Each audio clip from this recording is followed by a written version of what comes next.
അടിയന്തരാവസ്ഥയെ പൊരുതി തോൽപ്പിച്ച കർമ്മയോഗി ബി.ജെ.പി. മുൻ സംസ്ഥാന അധ്യക്ഷൻ കെ രാമൻപിള്ള നവതിയുടെ നിറവിൽ.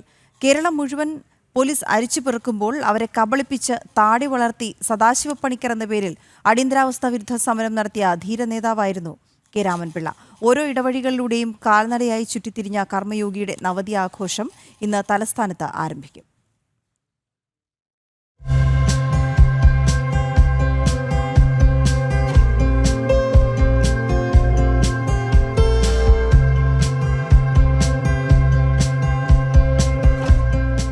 അടിയന്തരാവസ്ഥയ്ക്കെതിരെ പൊരുതിയ ധീരനായ കർമ്മയോഗി ബി.ജെ.പി. മുൻ സംസ്ഥാന അധ്യക്ഷൻ. അങ്ങനെ കത്തുന്ന ആ ധീരതയ്ക്ക് ഇന്ന് 90ന്റെ നിറമാണ്. കെ രാമൻപിള്ള എന്ന ധൈര്യശാലി ഇന്ന് നവതി ആഘോഷിക്കുകയാണ്. കൃഷ്ണപിള്ളയുടെയും ലക്ഷ്മി അമ്മയുടെയും മകനായി 1936 മെയ് 30-നാണ് കെ രാമൻപിള്ളയുടെ ജനനം.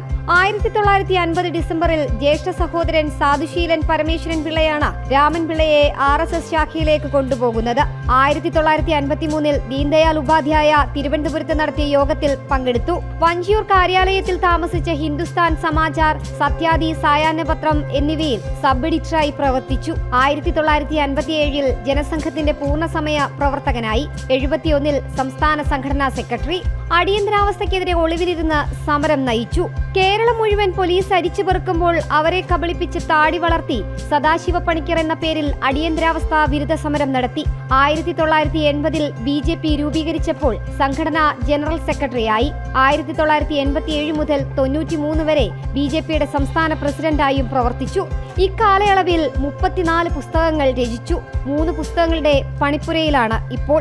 അടിയന്തരാവസ്ഥയ്ക്ക് ശേഷം ജന്മഭൂമി കൊച്ചിയിൽ നിന്നും ദിനപത്രമായി പ്രസിദ്ധീകരിച്ചപ്പോൾ MD ആയിരുന്നു കെ രാമൻപിള്ള.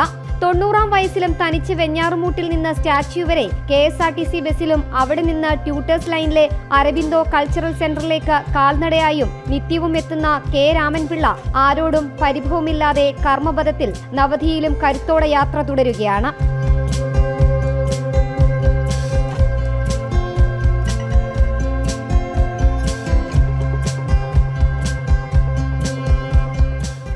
ജനം, തിരുവനന്തപുരം.